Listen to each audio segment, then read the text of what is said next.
Ryan Reynolds here from Mint Mobile. With the price of just about everything going up during inflation, we thought we'd bring our prices down. So to help us, we brought in a reverse auctioneer, which is apparently a thing. Mint Mobile Unlimited Premium Wireless. How to get 30, 30, bit to get 30, bit to get 20, 20, 20, bit to get 20, 20, bit to get 15, 15, 15, 15, just $15 a month? Sold! Give it a try at mintmobile.com/switch. $45 up front for 3 months plus taxes and fees. Promo rate for new customers for limited time. Unlimited more than 40 gigabytes per month. Slows full terms at mintmobile.com. Today on CityCast Philly, the Phillies are having a pretty good season so far. They may be number one in the league right now, but is the Philly Phanatic the best mascot in baseball? We're revisiting a conversation from last year to answer that question and how we got this tall, green, fuzzy creature to represent us. It's Monday, July 22nd. I'm Trenae Nuri, and here's what Philly's talking about.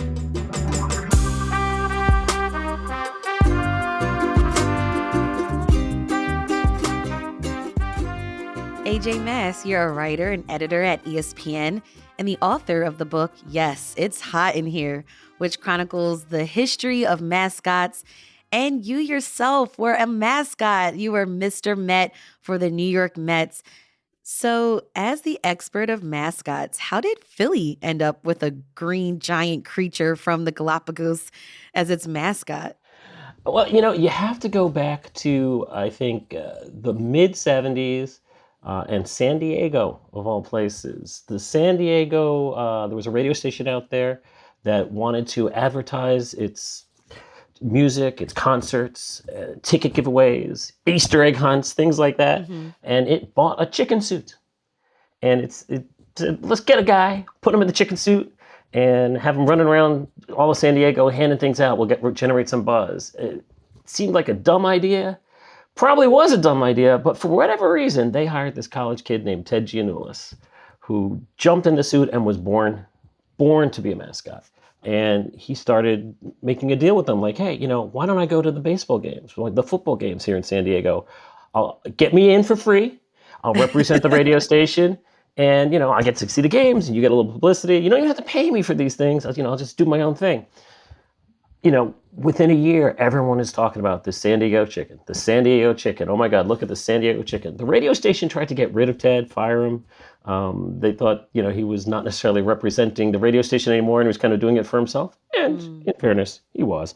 But all of baseball, whenever the Phillies and other teams would go into San Diego, the players would just get excited. Look at this chicken, look at this chicken. And they start talking to the management back at home in Philadelphia, the Phillies, and we're saying, hey, is this something maybe we want to do here? Because it's exciting. Like it really gets the fans excited about it. So did Philly have a mascot already?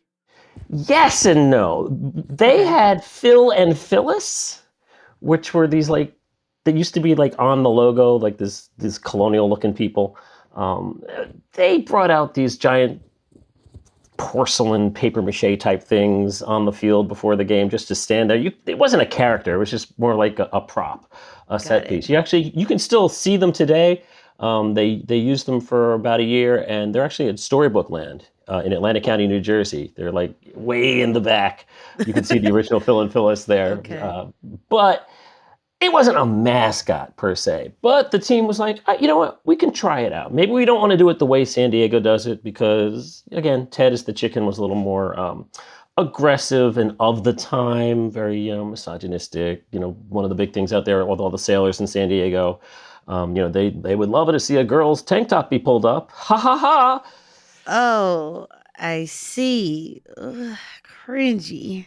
Very cringy, very inappropriate. But in the 70s, different times, and in fairness, with a little alcohol, I'm sure, is it any different than Mardi Gras and beads, I see. As long as if it's voluntary, sure. But so the Phillies said, let's do it, but a little more family friendly. Right, because I was going to ask you, who are mascots really for, right? And was there a focus group to try to get approval from kids or adult sports fans? How did this Phillies organization make the Phanatic appeal to everyone? I think there's a certain alchemy there that you can't put your finger on as to whether or not a mascot's going to work or not. I especially at the time when there really wasn't a lot of mascots out there. It was the chicken and nobody else. Phanatic was, pretty much doing it for the first time on the East Coast.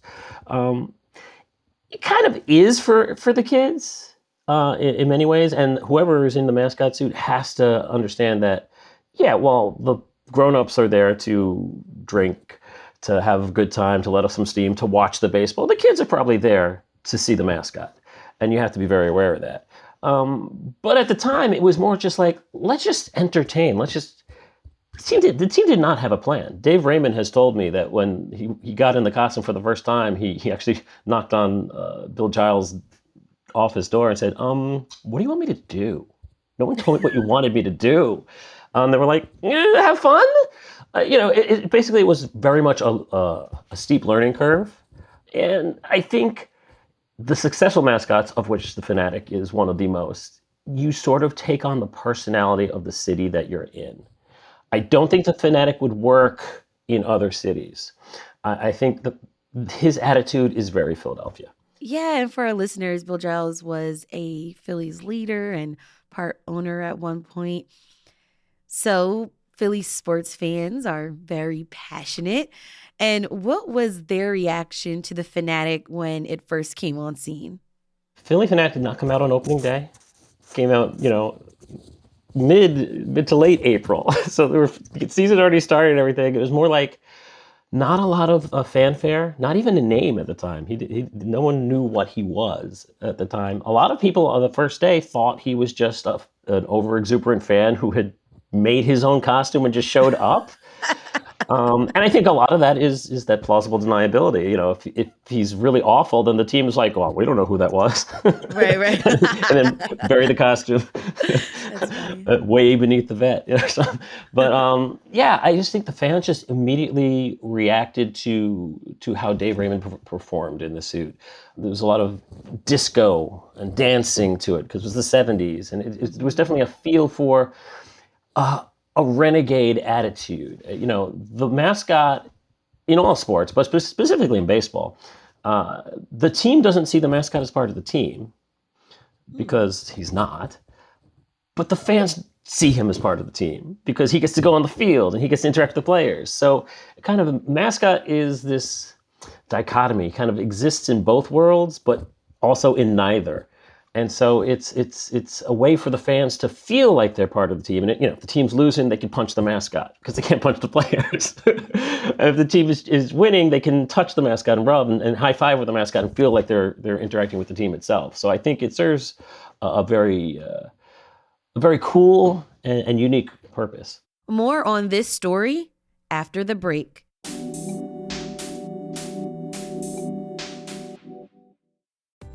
Hi, I'm David Plotz, the CEO of CityCast. The best way to learn a language is immersion, living where the language is spoken and using it every day. That's how I learned French as a kid. But if that's not in the cards for you this year, you can still learn a language the second best way, and that's with Babbel. I live in a city with a huge immigrant population. You probably do too. And in my hometown, a lot of my new neighbors speak Spanish as a first language, and we have lots of great Mexican and Central American and South American restaurants and stores. I wanted to be able to communicate just a little bit better with some of my neighbors. So I started with Babbel, the science-backed language learning app that actually works. And after just a few extremely enjoyable weeks learning Spanish with Babbel, I've already gotten comfortable ordering at a restaurant and eavesdropping on my girlfriend's conversations with her mom. Look, learning a language isn't always easy, but with Babbel it is fun and it feels useful, basically immediately. That's why Babbel has over 16 million subscriptions sold. Plus, all of Babbel's 14 award-winning language courses are backed by their 20-day money-back guarantee. Here's a special limited-time deal for CityCast listeners. Right now, get up to 60% off your Babbel subscription, but only for our listeners at babbel.com/citycast. Get up to 60% off at babbel.com/citycast. Spelled BABBEL.com/citycast. Rules and restrictions may apply.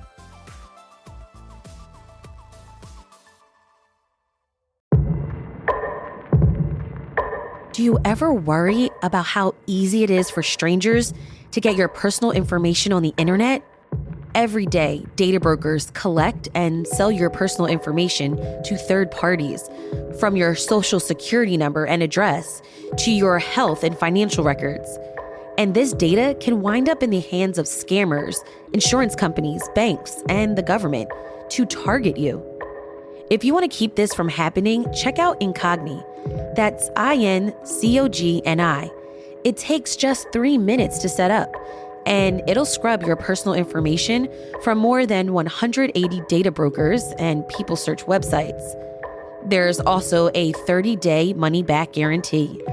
Get Incogni to protect your data and your time. Use the code CityCast for 55% off the annual plan at incogni.com.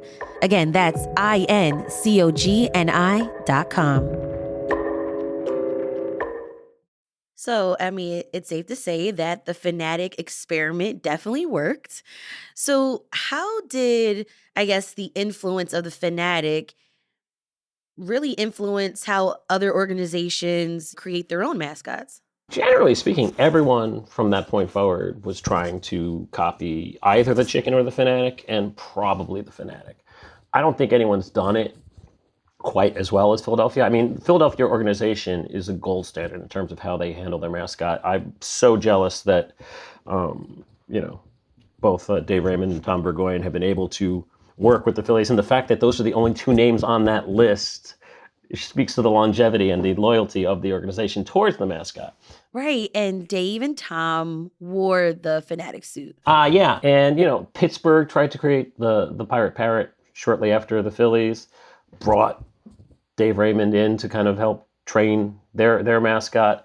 The costumes, this big like amorphous blob of a thing. That's kind of what you expect from a mascot. You expect it to be like some sort of giant, larger than life creature, rather than, our team name is this, we must get a this. Right. It's you don't need that. Other sports as well. When you create your mascot, Gritty isn't Gritty really. I mean, yes, he's a giant orange Babadook, but he's a version of the Phanatic. All right, well, I got to ask you, who do you think is a better mascot, Gritty or the Phanatic? Oh well, Gritty needs to put in the hours. You got to put in the time.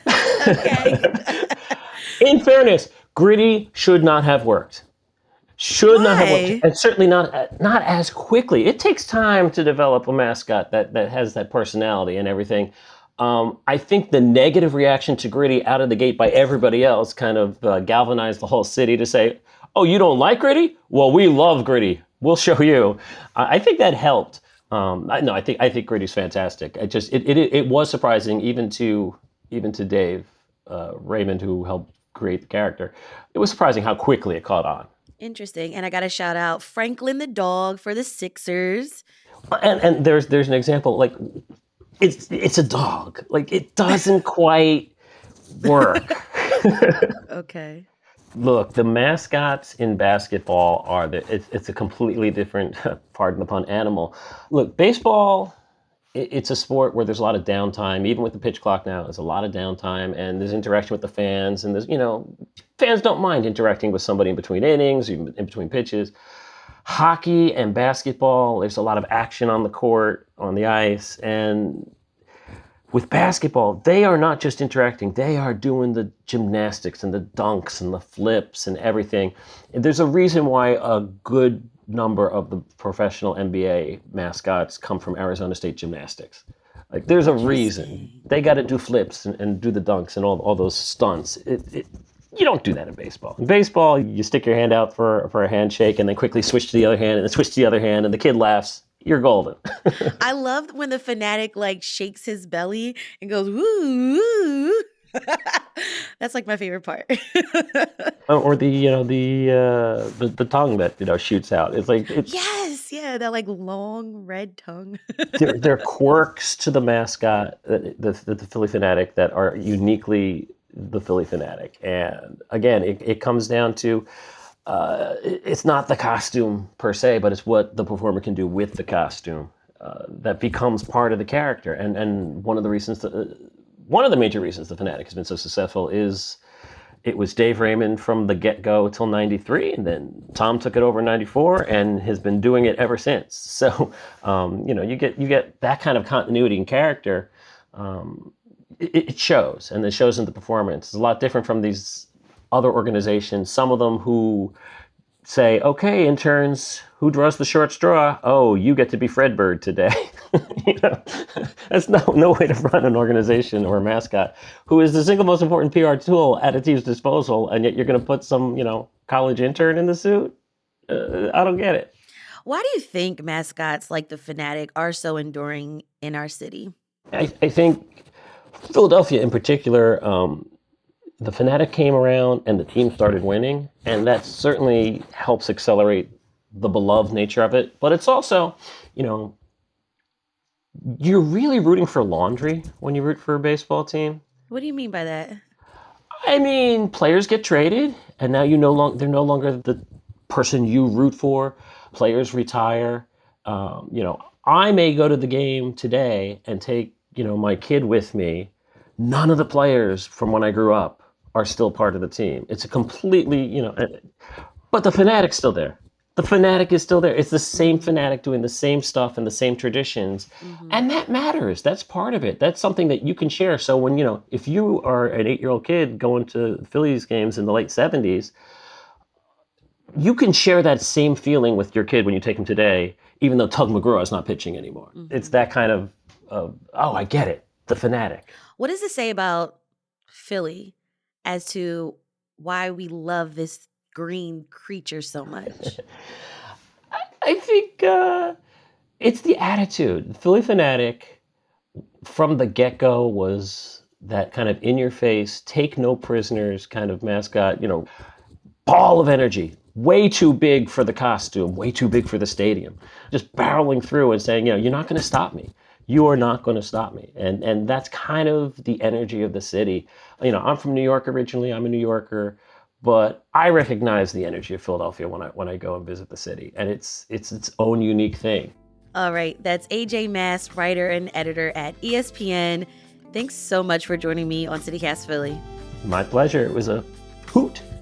We'll include a link to AJ's book in the show notes, and we highly recommend it.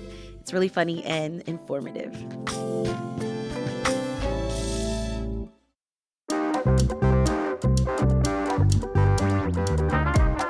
All right, that's all for today here on CityCast Philly. If you enjoyed this episode about the history of the Philly Phanatic, tell a friend who also loves baseball. Rate the show, leave us a review, and hit that subscribe button. Be sure to sign up for our morning newsletter, Hey Philly, to learn more about what else Philly's talking about. We'll be back tomorrow morning with more news from around the city. Bye.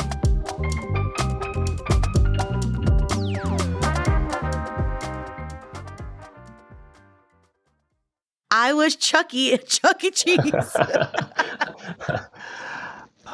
You were Charles Entertainment Cheese. Yeah. Yes. Delightful.